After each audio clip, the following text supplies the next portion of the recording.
Okay, let's quickly talk about considerations and use of the Digibee, and after this video I'm going to go on to how to use the Digibee and all its functions. But first, let's take a look at the unit and proper care and what you should and should not do with the unit. Now, these are the release levers for allowing you the use of attach reflectors, octaboxes, and softboxes. Now, after a prolonged period of time in use, this front plate will get hot, so you need to be careful when disassembling the unit to put away after your studio session. Whether it's indoors or outdoors, that you do not touch this plate because it can be hot.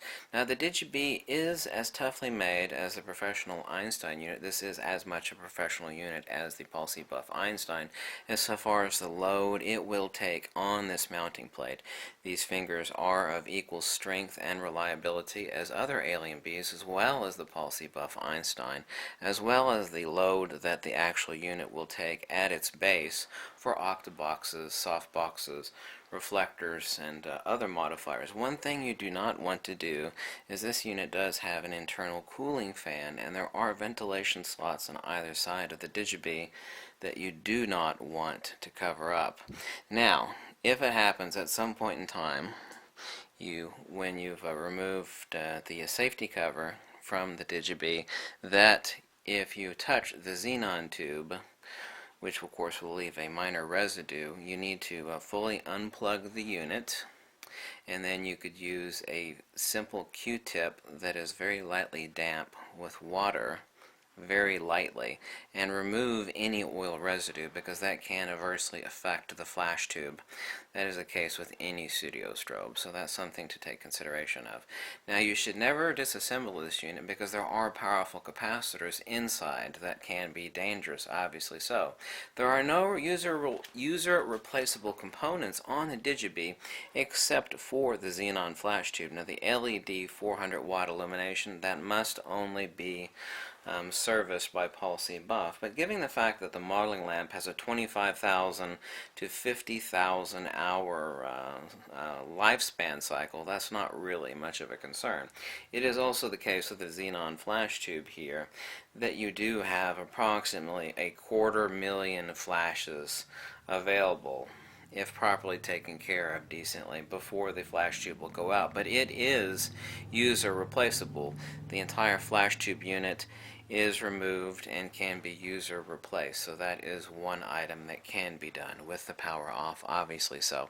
Now, right now I have the CyberSync CSXCV transceiver in.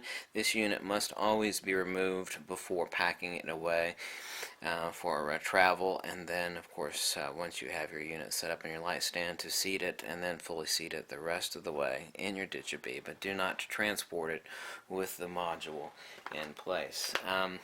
Power cord. You do not want to operate this unit in any rain or misty spray because you do have some powerful capacitors in this unit, and that's applicable to all studio strobes. And also, as I said, do not cover up any of the ventilation holes. Power considerations also. Now, it is the case that due to the nature of the current draw, especially from the incredibly powerful 400 watt LED modeling lamp illumination, that if you are using a portable power pack, I would recommend the Vagabond Mini. I have a few of these packs right here, and it has two power adapter slots for powering two units at the same time, that you cannot use the modeling lamp on location with your Digibees or your Einsteins or your Alien Bee unit. It's just the nature of the power consumption that the current drain is not allowable for that. While you can do that, you could turn on the modeling lamp on your Digibee or other Paul C. Buff Einstein or Alien Bees unit with a portable power pack. That is not recommended, and you absolutely should not do that. The current drain on the lithium packs is not allowable, and that should not be done. Okay. Let me know if you have any questions below on this unit. Now, while it is a small unit, it is still a professional studio strobe, and it still does have the same load capacity for carrying the weight of a large octabox or large softbox or other light mod reflector. And it does have the same durability, reliability, and construction as the rest of the pulse heat buff units for mounting that on the front faceplate. Okay. While this is a small unit, it is no less professional, no less capable than any other professional studio strobe.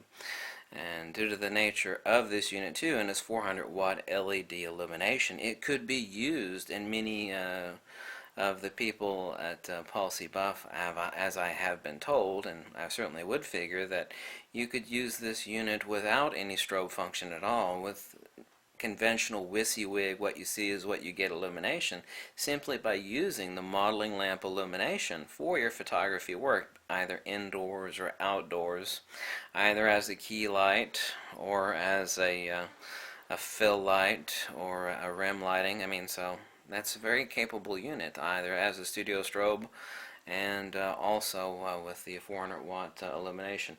Never want to take this unit apart. Okay, like I said, there are dangerous capacitors inside of every studio strobe. And remember that once you are done using the unit, that you avoid touching the metal front faceplate, because it obviously can get hot depending on the power and the output, not from the LED that is a concern. Of course, all light emits heat, but from the xenon tube itself, especially at higher power outputs, that it will heat up this front faceplate. So if you keep those considerations in mind, also before storing your unit away for travel, remember to place this, and this protects the xenon tube. Always place this on here when you're traveling with your unit. Do not place this unit in a bag with an exposed xenon tube. What you want to do is this. Here we go. Let me put on a standard reflector so you can see this is a standard Pulse Buff 8.5 inch reflector. There you go. I would actually want it up here where the hole's at top, where it actually fits in to my umbrella hole at the top of the unit. So, and also remember, like I said, to always remove your CyberSync transceiver module before packing away or traveling with it, and protect this, since it actually has delicate little fingers here at the end so that they do not get bent or damaged. Okay? Let me know if you have any questions, and thank you for watching. Bye.